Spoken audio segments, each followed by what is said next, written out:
Craziest client story. My craziest, I hope they don't see this. Every time this question gets asked, I always win. No, I don't know, bro. I think I got you. I'm not good at crazy client stories. Didn't you kill a guy? I feel like it should involve like balls and dicks. Mine did? Did I tell you downstairs what that client did to me? No. My client grabbed my boob last week. That was crazy. Also, I was really pissed off at one of my clients for not showing up to his appointment, and here he was murdered. Does that count? You sure you didn't kill a guy? I didn't kill a guy. No, I wasn't there. Oh, yeah, okay, yeah. That wasn't me. No, I've never killed anyone.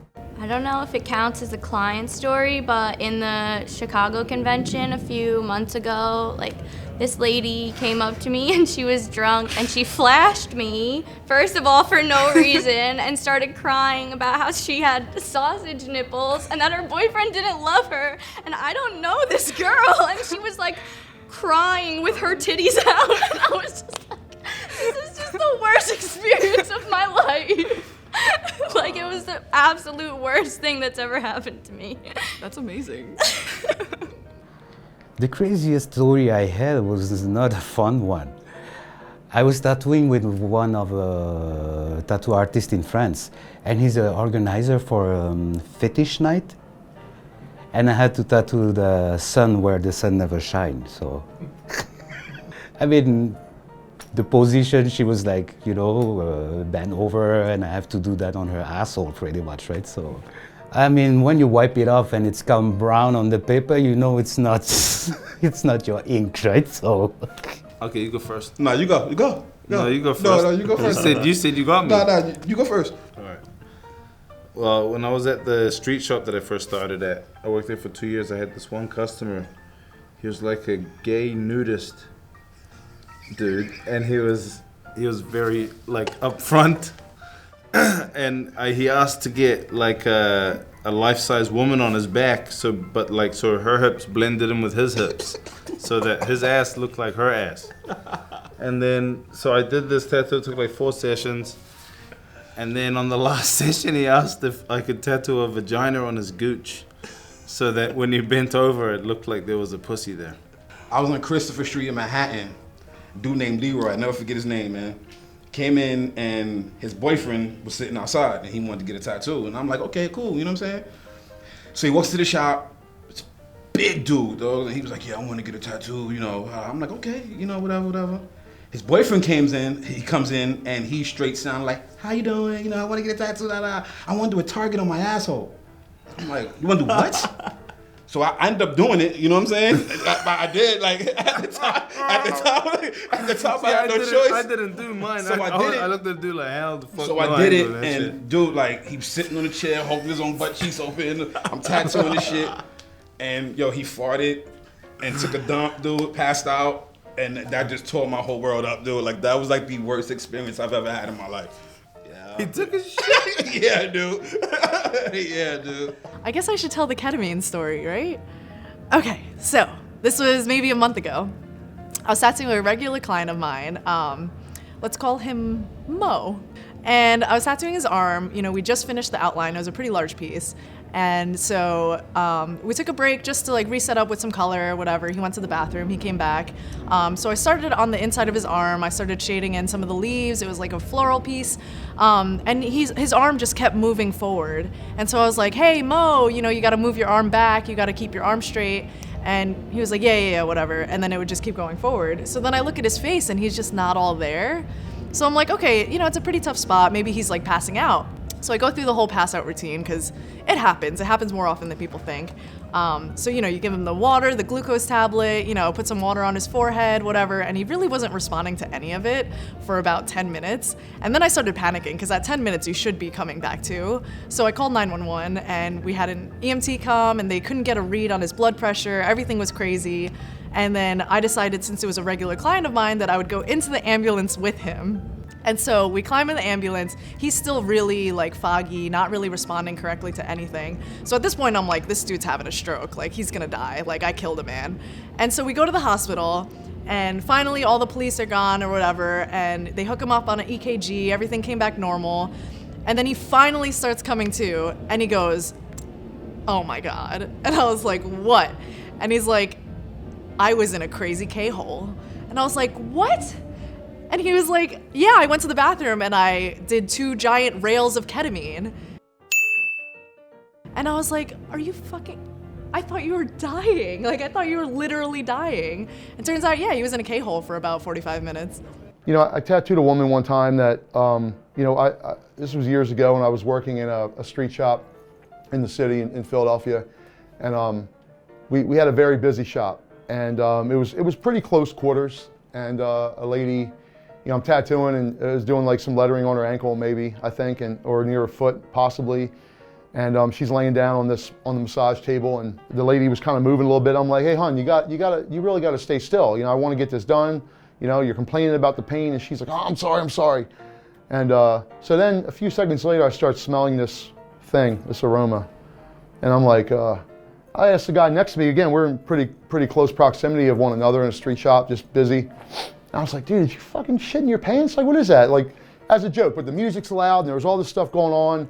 And the lady got done getting tattooed, and I said, "You all right, hon?" She said, Yeah, I'm good. She's like, "Y'all got a bathroom?" I'm like, yeah, you know, upstairs. I get done the tattoo. I got the shop guy like cleaning up everything, and she comes downstairs, pays for the tattoo, and like she's out.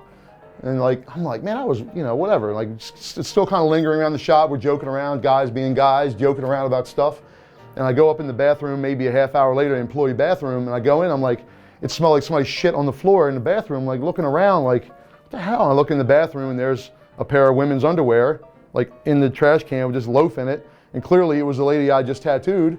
Like, and then of course, I was the guy that tattooed the shit out of some lady, you know, with everybody. So, well, right, but that was it. After that, the guys at the shop were like, you know, then the next day they're like, "Yo, BJ tattooed the shit out of some lady yesterday." You know, anyway. I know tattoo is painful. Tattooing is painful, and getting tattooed is painful. I mean, not tattooing isn't painful. It's so painful. But for being a client, it's painful. And I had a guy once who came in with a ball gag just for the pain. Right. And he was like, That's a good idea. He sounded like a bear mounting I might start like a tractor with the ball gag. So that was kind of crazy. It'd be cool if a client walked in and you handed them the ball gag. And you're like, "Ready? You'll need this." I would say my weirdest client experience didn't actually come from my client. It came from a situation surrounding their tattoo. It was at the first tattoo shop I ever worked at. Been tattooing for maybe a year, if that. And it was pretty late night. This shop stayed open super late so that after the bars closed, people would roll in, get a lot of weird little tattoos at night. So it was around that time, maybe midnight. And I was giving a guy his first tattoo. This 18-year-old kid, super nice guy, and his friends were in the shop hanging out. I think they were getting tattooed as well. And this late at night, the shop's closed, right? It's not open to the public. We kind of are doing our last tattoos and closing up at the same time. And I remember I was tattooing and I heard this big like bop, bop, bop at the door. And I like looked over and I saw the owner of my shop come over and like open it, and all of a sudden, the SWAT team burst in the fucking shop. I'm talking like people dressed in black up and down, like weapons, like SWAT all over them. It is in fucking tense, right? Jack him up against the wall, have an assault rifle pointed at him, come into the shop, swarm the shop, point it at every single person, including me and the poor kid that I'm tattooing. They're not talking to me. They're talking to the kid. They're like, "What's your fucking name?" They didn't say fucking. It just is embellished from my mind. "What's your name? Like, what is your name?" And he's like, oh, and I don't remember. He said it, whatever it was, Eric or whatever. And he was like shitting his pants. And I was too, but I was like, whoa, what the fuck is happening? They kind of come in and we're all just like frozen. Like, what is going on? Finally, they're like, "All right, place is clear." And we're just like, okay, what's happening? And they're like, "Well, apparently this guy had been doing a robbery spree all week in the area. And earlier that night, there was a shootout and he killed a police officer and then sped off." Well, that vehicle was parked in our parking lot. So they assumed we were harboring him. And we weren't. He just happened to park it there. But they thought he would come back to get the vehicle and refused to let us leave the shop. And we had to sit in there and wait with them during their stakeout till about 6 o'clock in the morning. He didn't show up. That's when they gave up and towed his vehicle away and said, hey, sorry about that, bye. And yeah, I will never fucking forget that. And I'm sure that kid will literally never forget his first tattoo experience. I had two sisters that were getting a matching tattoo. You know, one's getting this end of the phrase, the other one's getting the remainder. So the older sister went first, and I placed the stencil and asked her to get up and check it out in the mirror. And she, as soon as she looked, she had like a look in her face. So I was like, what's wrong? And she said, the placement's good, but the tattoo's backwards. And I was like, what do you mean? She's like, the lettering, it's all backwards. And I was like, well, you're looking into it in a mirror, so, you know, the letters are going to be backwards, but it's right side, you know, that's how a mirror works. And her sister called her stupid and laughed and went over, and she's like, oh my God, she's right, it is backwards. So I had to step out of the room to compose myself. I couldn't believe that this was actually happening, that two people didn't understand how a mirror worked. Right out of my apprenticeship. I'm alone in the shop. I'm finishing a tattoo on a girl. Everything's going great. Tattoo looks great. I'm ready. I'm doing this thing. I'm ready to clean her up. She passes out. We have a tiny bit left to go. Passes out. Trying to wake her up, whatever, smelling salt. She gets up, but she's still super woozy, throws up. I'm trying to give her some soda, drinks some soda, throws up again. She's like, so I get her, she's fine. Her friend is like, excuse me, I need to talk to you. I'm like, okay. So her friend pulls me outside of the shop and she asks me, could this be because she got an abortion? So I looked directly at her friend and I screamed at the top of my lungs. I was like, today? And she's like, oh no, it's 4 or 5 months ago. I'm like, no! And I went right back into the shop and I was like, what just happened? It was my first time alone in the shop ever. Right after my apprenticeship, I was I almost shit myself. You know how shocking you have to be to make an adult shit themselves? That was insane. The second one is not the worst. I was tattooing above a penis, on the pubic mound, you might call it. Everything was fine. Penis was not exposed. Hand, gloved, obviously, against the base of the penis. I'm tattooing, I'm looking at the tattoo. I'm not looking at the penis. And I'm thinking my client is pushing my hand away because I'm feeling something hard on the back of my hand. So I'm like, what the fuck? And then I looked and I was like, there's a penis on my hand. I didn't sing out loud, but in my head, I am singing about a penis on my hand. I'm like, what do I do in this situation? So I'm just trying to sing through it. And I'm like, okay, cool. So I turn around, I'm cleaning the tattoo up. I'm not looking at the penis, but it's when they're like this a little, you know what I'm saying? When they're in the mood. I looked back at it and there was a wet spot on the boxers. I was like, holy shit, what do I do? I just ignored it. I was like, let's finish this tattoo. We're this far, you know what I mean? I'm gonna finish, you already did. Let's do this thing.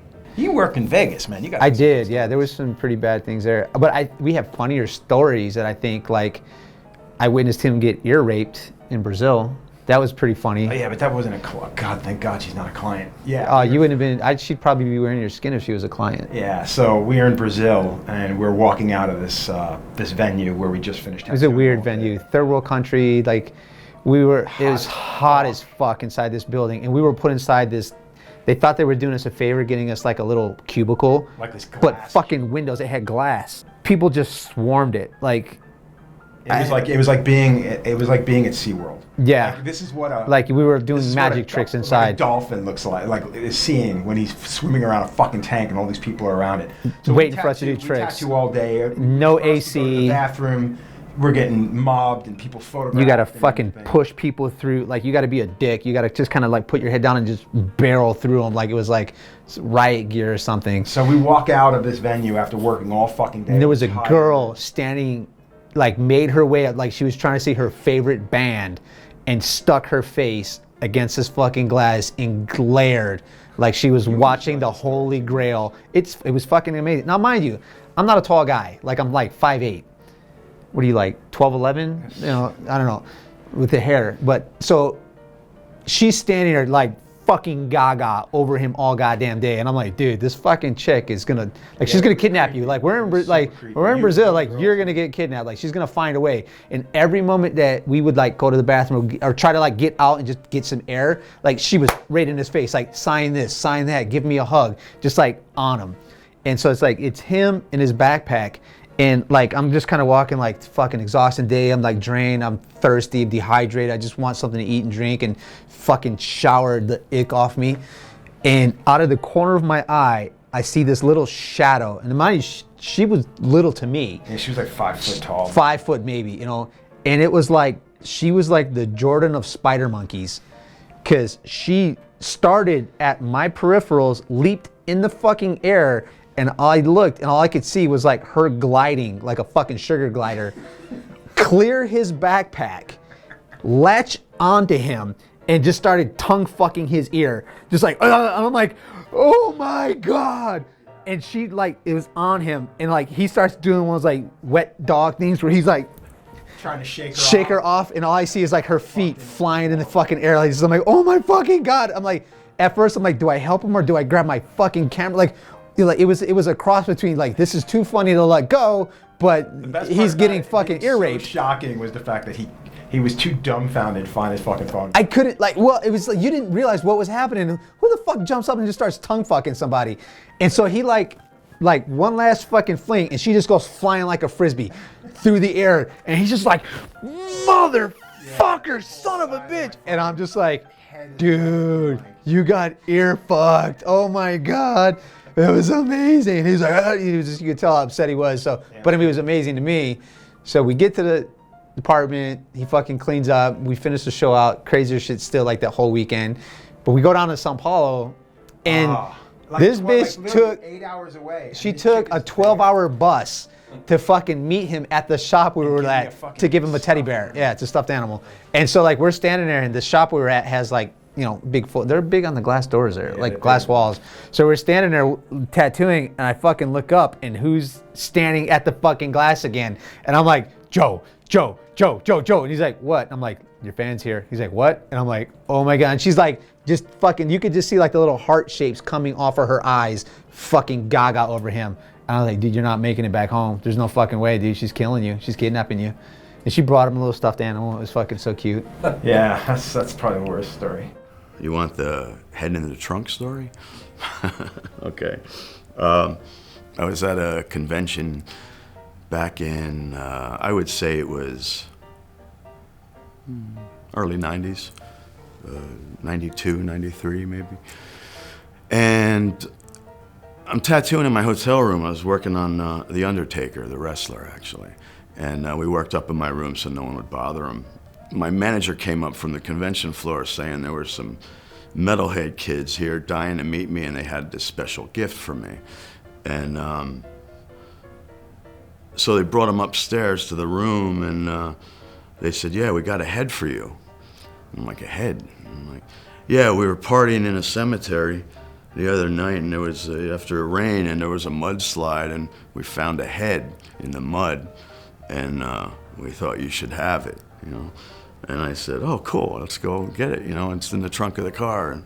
And The Undertaker was kind of freaked out by the whole thing, so he didn't come along, you know. But I ran downstairs because, you know, I'm weird and disturbed, and why wouldn't I? So they brought me to the car, and I opened the trunk, and there's this box with a garbage bag in it. And I open the box, and I lift the bag out and pick it up. And it's definitely feels like a head, you know. But it also was very much, it was damaged. It was all, you know when you crack a hard-boiled egg and the skin is like hard, but it's mushy at the same time? That's what the head was like. It was all, the skull was cracked, but you know, it was in the ground for a while, so it was mushy too, you know. You sure you want the rest of the story? Okay. I ended up not taking it because it was moving, and I realized it was full of maggots. And I didn't even take it out of the bag. I put it back in the box, and I said, guys, if there's anyone that would take this as a gift, it's me. But this thing is well into decay. The skull is useless, because that's all you can salvage from it anyway. And the skull's useless, and it's full of maggots, and I ain't going through cleaning it just for fragments of a skull, you know. And, so they're like bummed, you know, and they brought it back to the cemetery. And, but it was like Bill and Ted, you know, from the 80s, you know, and they're like, oh, dude, you know, we got your head. And, and yeah, it was the one time I didn't take a gift, you know, so.